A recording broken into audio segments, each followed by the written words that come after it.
Welcome, welcome, welcome. Everybody, welcome. Part of our continuing series where we talk to professors, lawyers, writers, reporters, activists, anybody on the left, anybody on the right, anybody who can form complete thoughts and talk intelligently about the topic of political polarization and where we are at today. We want to package all the interviews and provide them directly to you, the public, so that you could do this thing that was very popular when I was in high school called thinking for yourself.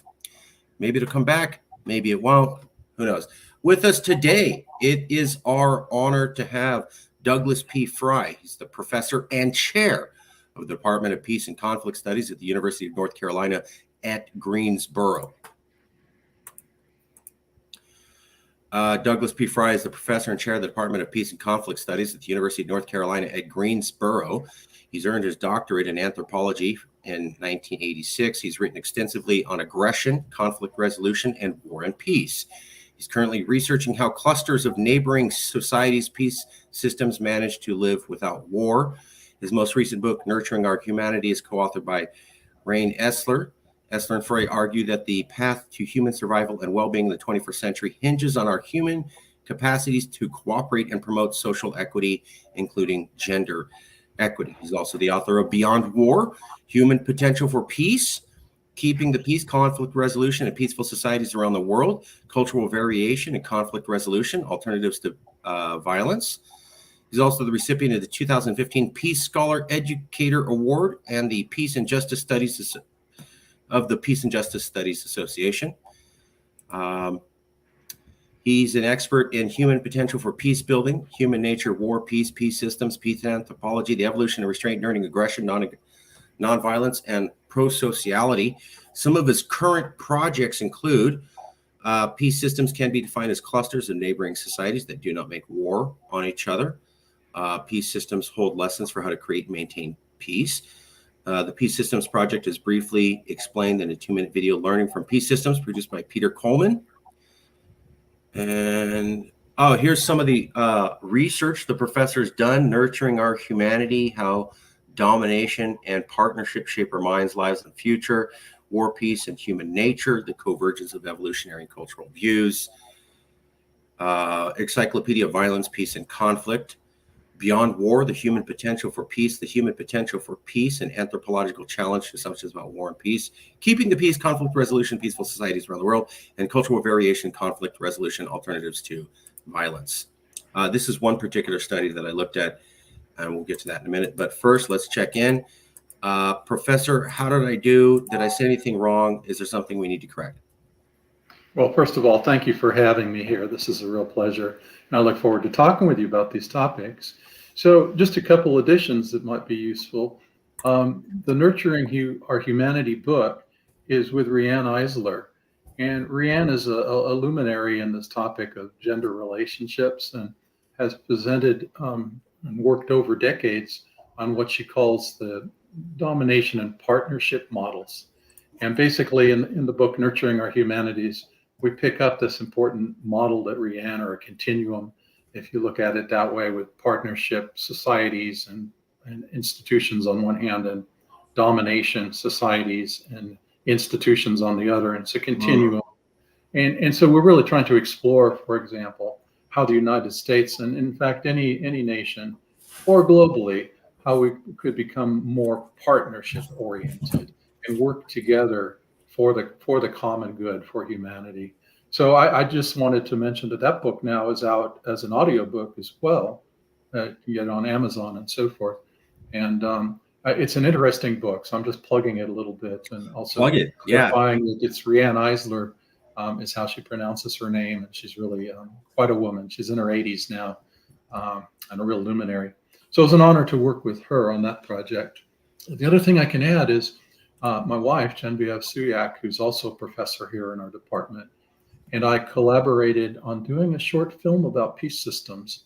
And that one is available on YouTube. You can just Google if you're interested in hearing a more lively, coming to life type of presentation about peace systems. It's 8.5 minutes, and it's called Path Away from War, the Science of Peace Systems. So if anybody wants to hear a little bit more in film version, that's definitely a good start to think about peace systems. Okay, more resource, and that's on Uh, Netflix. not half away. Sorry, a path A away path. from. I'm sorry. My bad. A I'll have to path. think about your title you came up with. Maybe there's potential there for a Yeah, title. that's what I thought. I thought, okay, hey, we'll stop it halfway. I thought, Yeah, yeah. away from war, not half away from war. Both good titles, but mine was imaginary. This is the actual one. Path Away from War: The Science of Peace Systems.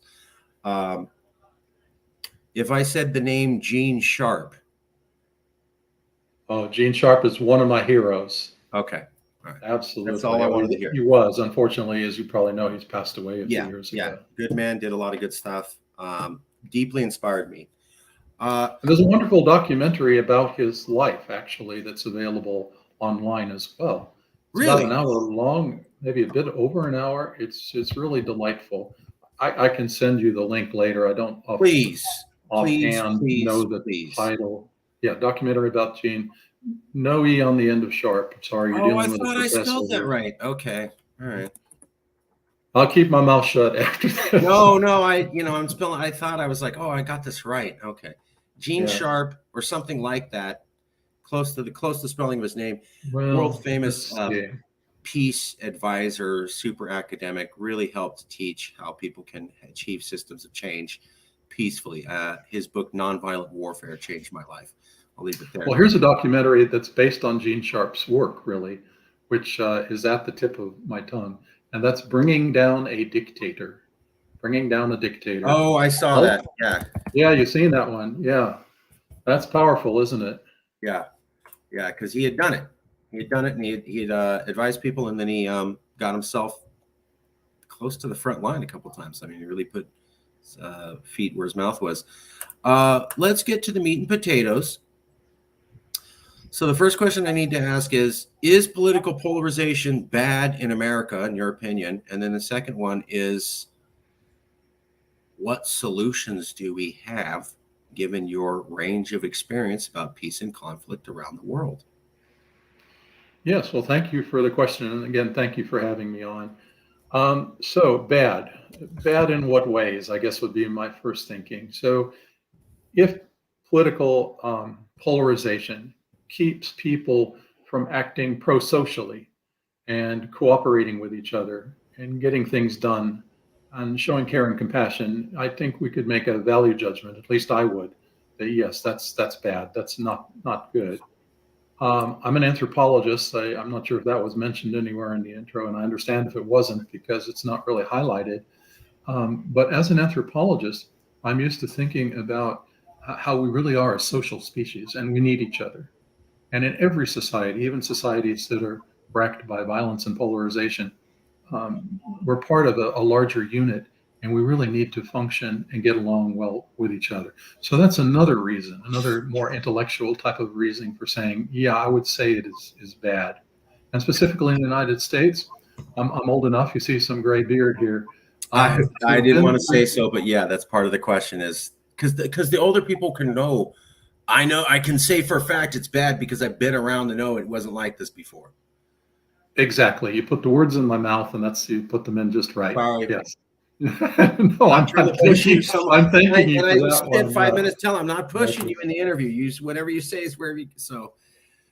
Yeah, absolutely. No, I just meant that's exactly the point that I was going to make.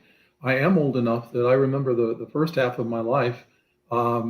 Democrats and Republicans, for instance, at the end of the day, they valued what was important for the country more than for the party. And in recent decades, I'm just aghast over and over. Okay, I guess I'm used to it by now, but just how can they be so divisive and so self-centered and just focusing on what they individually want rather than thinking more holistically for what is the social good, what is good for the country at the end of the day. And that just applies across the board, doesn't it?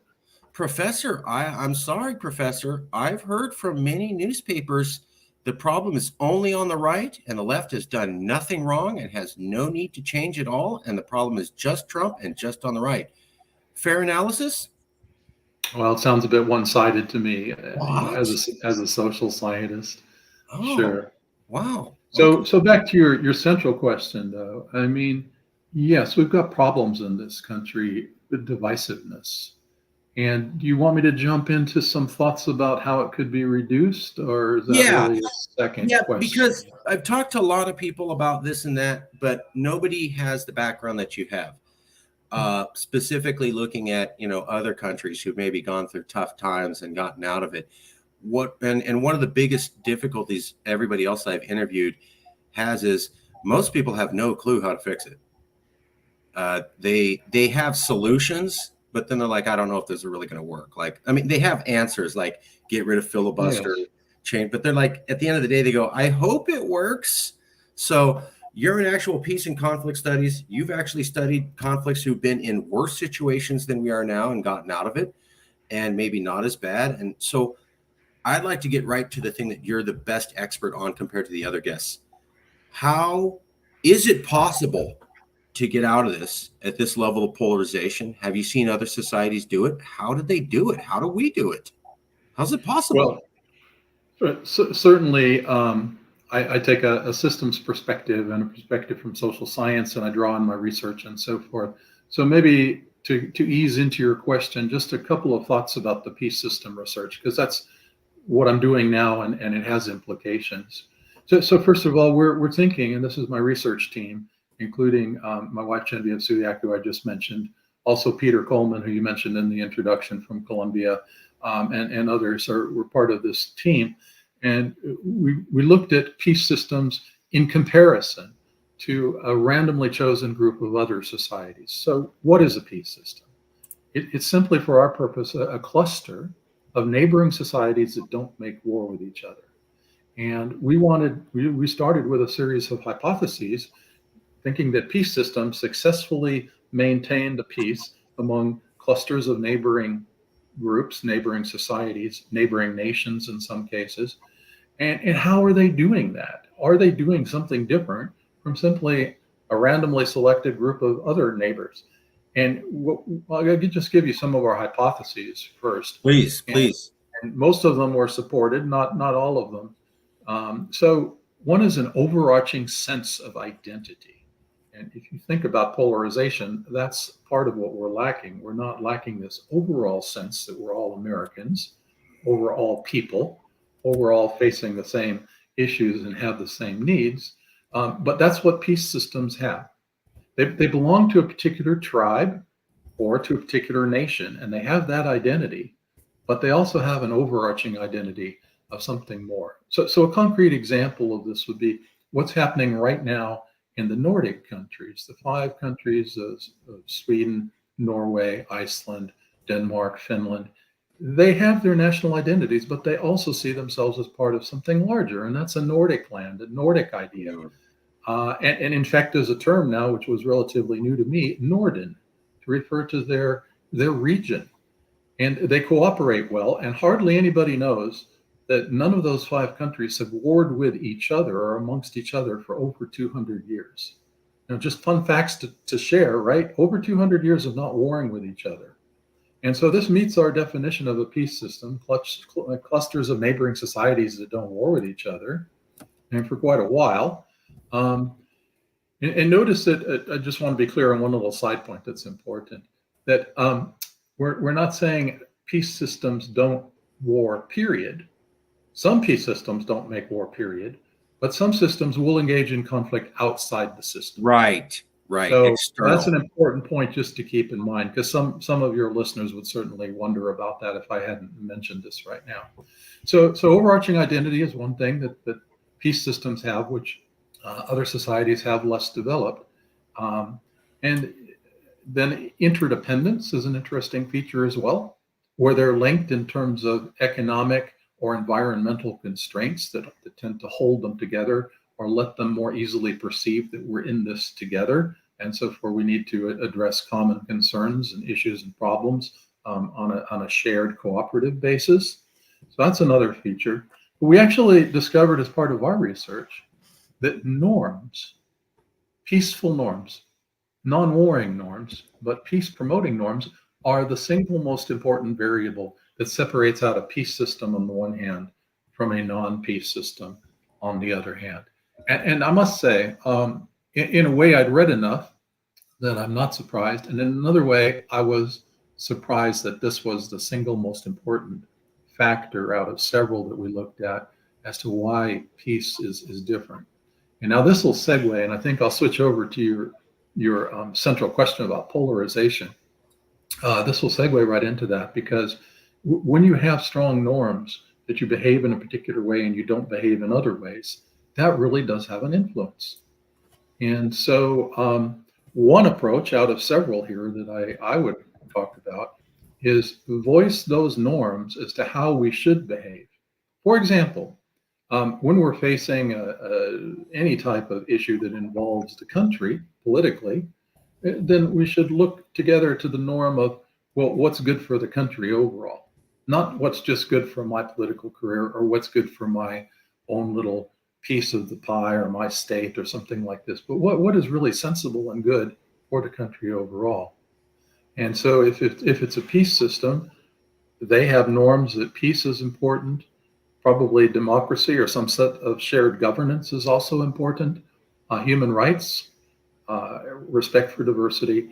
Some of these types of values that are peace promoting and peace assisting tend to come together, tend to be part of an overall complex of ideas and so forth.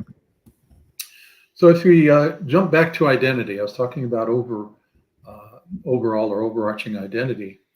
That one article that you flashed up there, I wrote some years ago about this identity issue.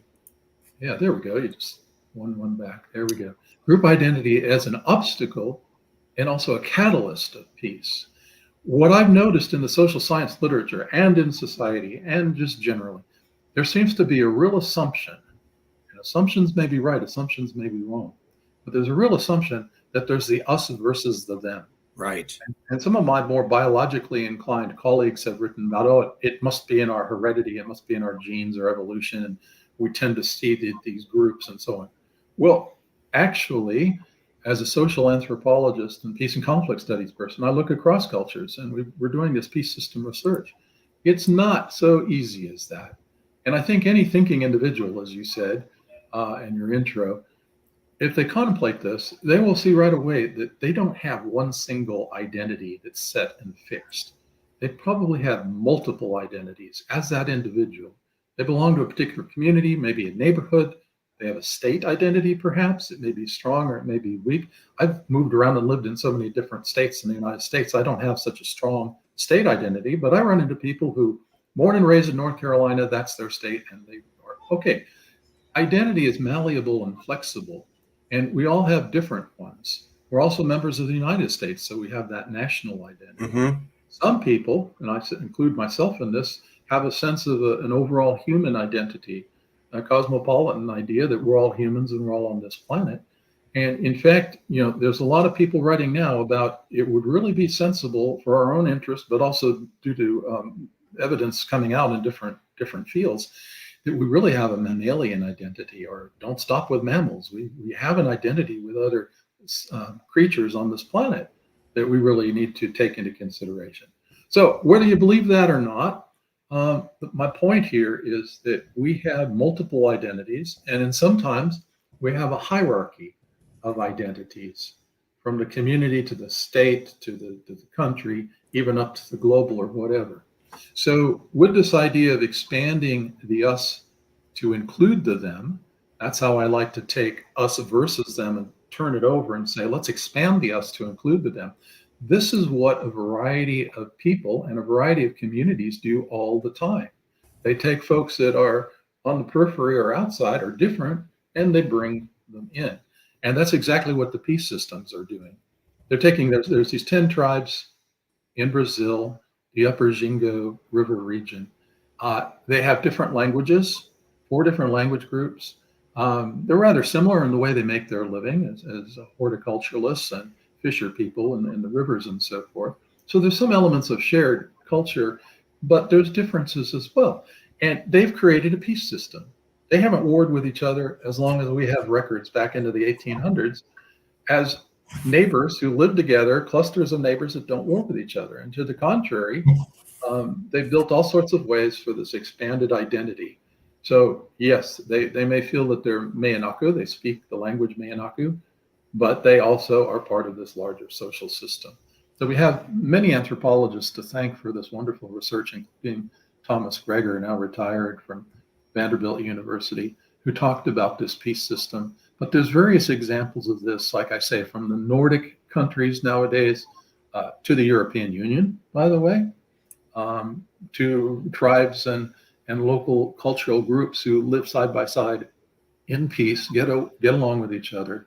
And again, there's a whole variety of different ways they manage to break down polarization, expand the us to include the them, have norms. Interestingly, the Zynga group, let me just comment on norms for a second here. For the Zynga group, they believe that acting non-aggressively, peacefully, is moral, but acting aggressively is immoral. Well, there you go. The morality question comes in. And so they want to be moral, civilized human beings, and they will point the finger, especially at Portuguese white. Look how violent they are. That's not moral, and so on. Same idea from Norden, from the Nordic countries. They now have developed a norm as to how to deal with conflict. And in fact, some people over in the Nordic countries are calling this the Nordic peace brand. They're branding it. Wow, I thought that was cool. That's a relatively recent concept as well. We're going to brand ourselves as 5 countries, as a region, for being peaceful. And currently this year, they're working on, we're going to be the most environmental, sustainably activating countries on the planet. That's their goal for here we now, 7 years from now, 2030. They want to be leading the world in terms of their sustainable development and sustainable use of resources and everything. Wow, I just think that's really kick-ass, but that's sort of a side point. My point is they have their norms that were peaceful. Going to war with each other, can't even visualize that. War is literally unthinkable at this point among the Nordic nations. Instead, what one commentator said, the norm now is don't pick up a gun, pick up the telephone. So they discuss, they negotiate, they haggle. They're all friends. At the end of the day, they somehow work it out. They may use mediators in some cases, but basically it's a governing by consensus, very different from the United States system right now.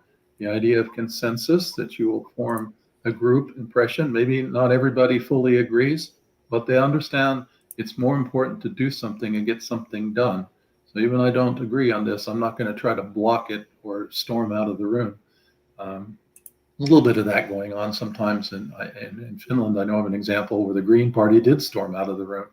They were so incensed. But they come back. They're back. And the overall principle, the norm, is that we work together. We try to arrive at consensus. In any case, we talk, we discuss, we negotiate, and we work it out for the good of the country or the good of the region, now in this case of Norden.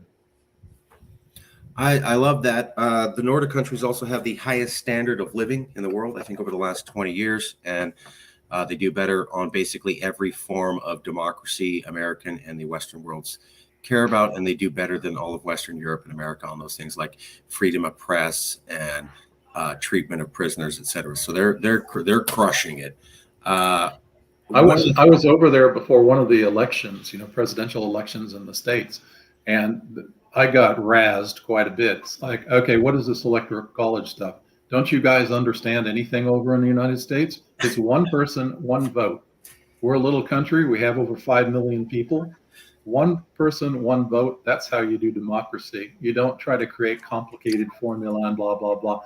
So what could I say? I just said, yeah, I personally agree with you. And I remember your point was, it's a political point. It's a social point that they're proud of their democracy, and it's very effective for them. They have the highest standards in the world. I remember when the 2016 election between Hillary Clinton and Donald Trump, there was a brief moment where Hillary was complaining about her aides, her staff, because they kept telling her, why can't we be like a Nordic country? And she literally released a statement going, it's unrealistic to assume that America will be like one of these enlightened Nordic countries, you have to accept what you get, basically, is what she said. And Mm. she was frustrated because so many people who were the smartest people advising her were going, yeah, we're not doing it right. It's these other guys over here. And she Well, basically said, shut The up. Nordic, yeah. She basically told I them, shut vaguely up, I don't want remember to what hear. you're getting at there. That does ring a memory She said it bell publicly. for me. Publicly Yeah. repudiated it. Didn't do it privately, publicly repudiated it. Shut up talking about the Nordic countries. We're never going to be them. And she was the Well, I good mean that candidate. in a more general sense, not just Hillary Clinton, but anybody that says, it's always been this way and it always will be that way, can be shown to be wrong in so many different exampple. If Because I may, life is change, and change is the rule, not staying the same. So we what really need to shape the change as best we can. And sometimes we don't have much influence, but sometimes we certainly can. Now, in Finland, for instance, where I lived for almost 2 decades, I had a great opportunity as a person and as an anthropologist to see how that society was working. And certainly in a theoretical, and I would argue in a practical way, if we just set our minds to it and really wanted to do that, we could, over some time, not too long, but over some time, make our society much more like the Finnish society, if we wanted to go in that direction. So, for example, specifics are good. When I first arrived there as going to be visiting professor, I was talking to the immigration official, and I asked her, I got the thought, I said, oh, well, what if I become ill? Should I get some insurance? How would I do that? Where do I get insurance if I? And she looked at me and said, I don't understand. I said, well, what if, heaven forbid, I would have an accident, I get hit by a car or I'd get ill? How would I be covered? And she says, oh, well, of course you'd be treated in the hospital. It would be inhumane not to treat you. I'm going, wow, that's refreshing. Inhumane not to treat me. So this is a central Finnish value, equality and caring for people. And they have, like, almost every other country that's well developed in the West and elsewhere, unlike the United States, they have a very good universal health care.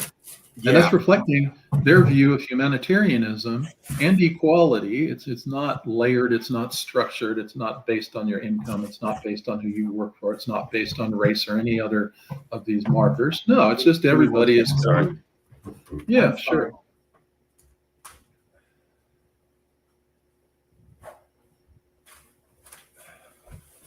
apologize, studio malfunction. We're back. Okay. Sorry about that. Did we get disconnected there? No, I spilled a cup of water on the floor and I needed to dry it up before I got to the Oh electronics. my gosh. Okay. We're good. We're good. That's usually my maneuver. No. We're back. Okay. So the question though is, I understand that we could be Finland if we wanted to. I've heard this from other people. I remember seeing the Finnish prison director come to America and talk about how we could change our prisons and that they're atrocious and horrible and they're designed to only make more problems. And I totally agree. And I agree that a lot of the other Nordic countries are doing quite well and we should be following them. My question for you would be, given the level of polarization we have now in America, where we basically had January 6th, how do we get from there to Finland? And do you have examples of societies who've done it? Well, again, I think my bag of examples. Whoops, now my battery is getting low. So let me get this thing plugged in real quickly. Uh-oh. There we go. Okay, another disaster barely missed, as they say. Sorry.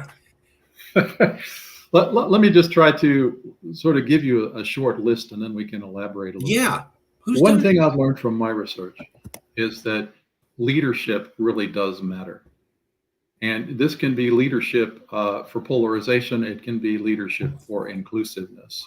And what I think many people just don't really put credence in the power and the significance of having a good leader who clearly states a goal or a vision. We want to become depolarized. We want more unity in society.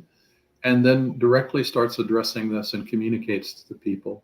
And what I've learned in my examples from looking at peaceful societies and peace systems and so forth, most of the people actually want peace. It's not like they want to go to war. They prefer to live in security and have a normal life and a good social life. So again, here's the leadership factor. Well, you can get leaders where it's in their sort of perceived self-interest to star something up. Maybe they can go and get some resources. Maybe they can claim some territory or get more followers or have more tribute or whatever. And they'll rile people up to the us versus them. Well, there are also peace leaders who do the exact opposite.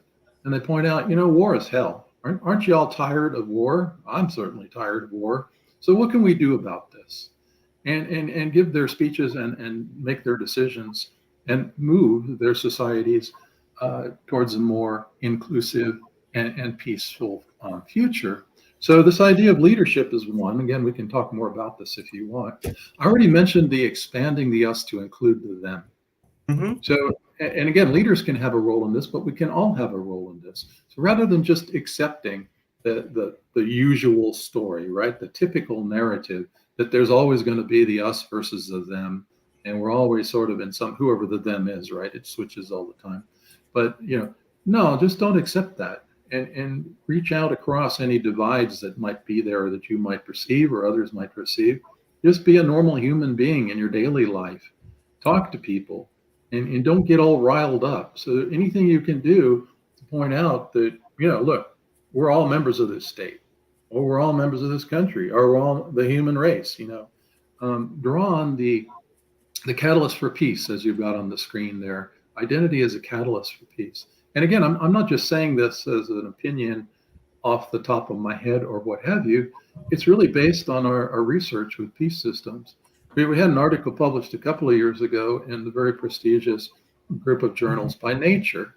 And that's a remarkable accomplishment. And it blows me away. Impressive. It's got 14,000 reads at the moment.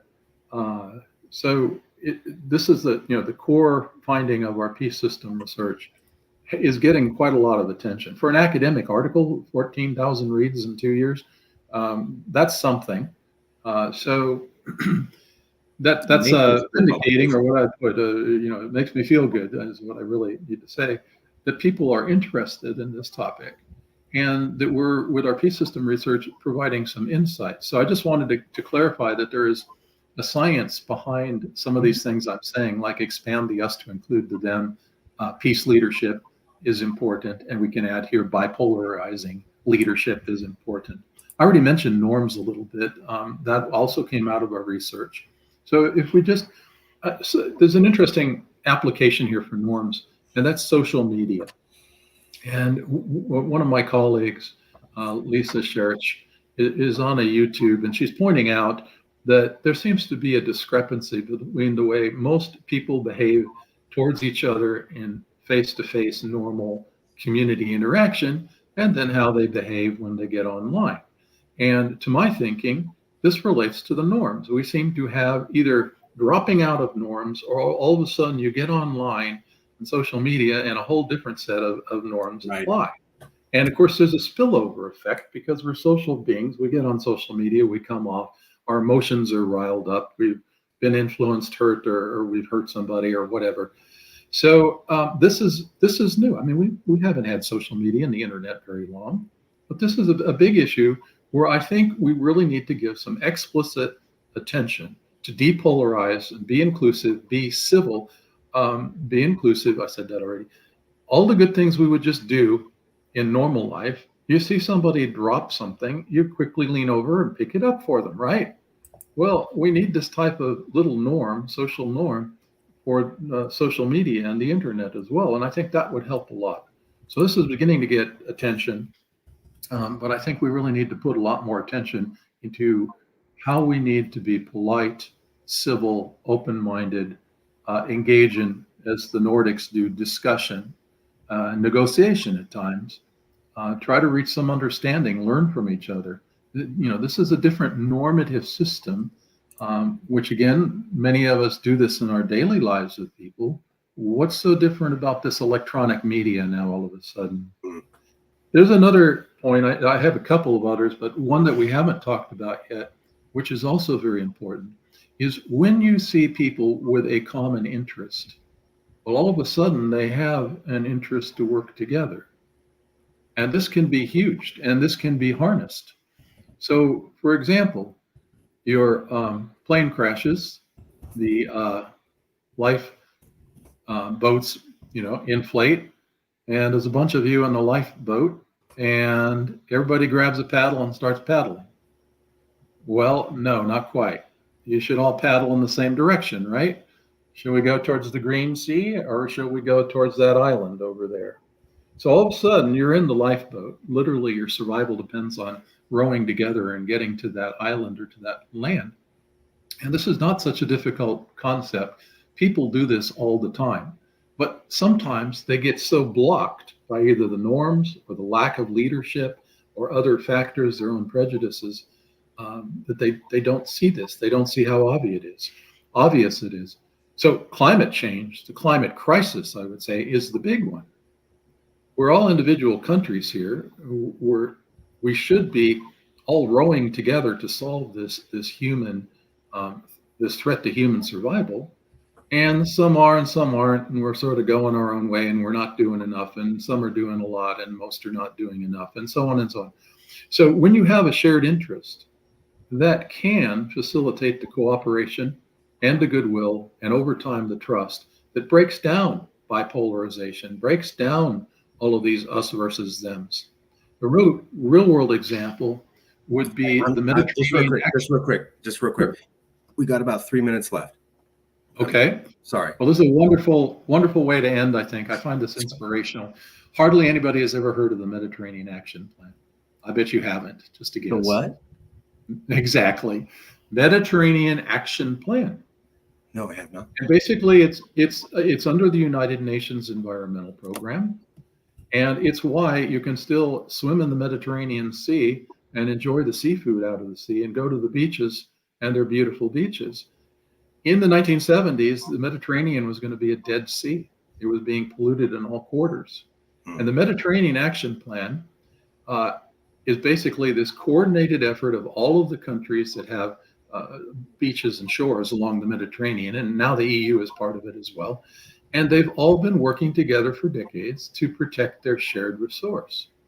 And as one of the founders of this whole Mediterranean Action Plan pointed out, anybody polluting the sea is polluting the sea for everybody.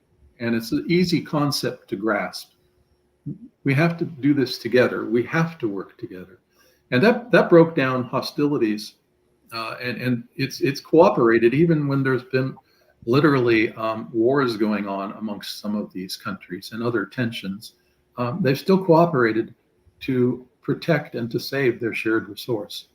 So you can see the analogy to climate change. You can see the analogy to just working together to get good things, important things done in society. It's a powerful lesson, I think. It's a real world lesson that shows how when you have a common vision and you have a shared interest, countries and people do work together. They can work together. So there's some obstacles to that must be overcome. But it's certainly a strong catalyst also for breaking down the bipolarization. This is a good example, the Mediterranean Action Plan.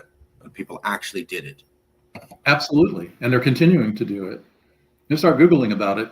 It's got its website, nice overall intro video and so forth. I wrote on it in some article I wrote a long time ago, but that's sort of stodgy academic, I'm afraid. But it's a wonderful real life example of working together. Do you have another prime example? Just one more that you thought was pretty good of, people. Well, yes. Okay. Well, again, at international level, the Montreal Protocol to protect the ozone layer. People often say, we'll never be able to work together globally. Well, nonsense. Countries and other units work together all the time. There's this thing called the International Postal Union. You can send mail anywhere you want around. That takes a lot of cooperation, and everybody takes it for granted. But the Mediterranean Action Plan literally helped reverse the hole in the ozone layer, which, by the way, unfortunately is now being threatened by all these wildfires. So that's another example where virtually every country on the planet came together to limit these chemicals which were destroying the ozone. The richer countries helped the poorer countries to finance this. Manufacturers, business got involved. They realized we need an Earth also. That hole in the ozone layer would have been devastating. It would ruin crops. It would increase skin cancers. If you ruin crops, then you have famines and so on. And this was all cut off. And nowadays, hardly anybody knows that because it was a disaster that never happened. Right. But it was only possible through people realizing their shared concern, their common interest, and therefore we're going to work together to solve this one. So it's not all doom and gloom. It doesn't have to be. There's plenty of situations now on the planet where we need to do this. So let's hope we can. Let's hope we can. I'm sorry we have to cut it there. Would you ever be willing to come back? Absolutely. Love to. Thank We'll you do for that. having me. I really enjoyed sharing some thoughts and hearing your questions. I really appreciate it. We'll have you back on. I'm going to send you an email here in a little bit with a copy of the video. If you know anybody else who might be willing to be part of an honest conversation, we always like to keep it going. You don't have to name anybody, but if somebody pops to mind, throw it in an email. We'll leave it there. I'm sorry, I got to cut it short there, Professor, but I will email shortly and I will have you back on. Well, sounds nice both ways. Thank you again for the invitation. Thank you Keep so up much. what you're doing. It's a wonderful project. I appreciate that. Thank you. And thank you for coming out. Sure I'll thing. email you shortly. I promise. Take care.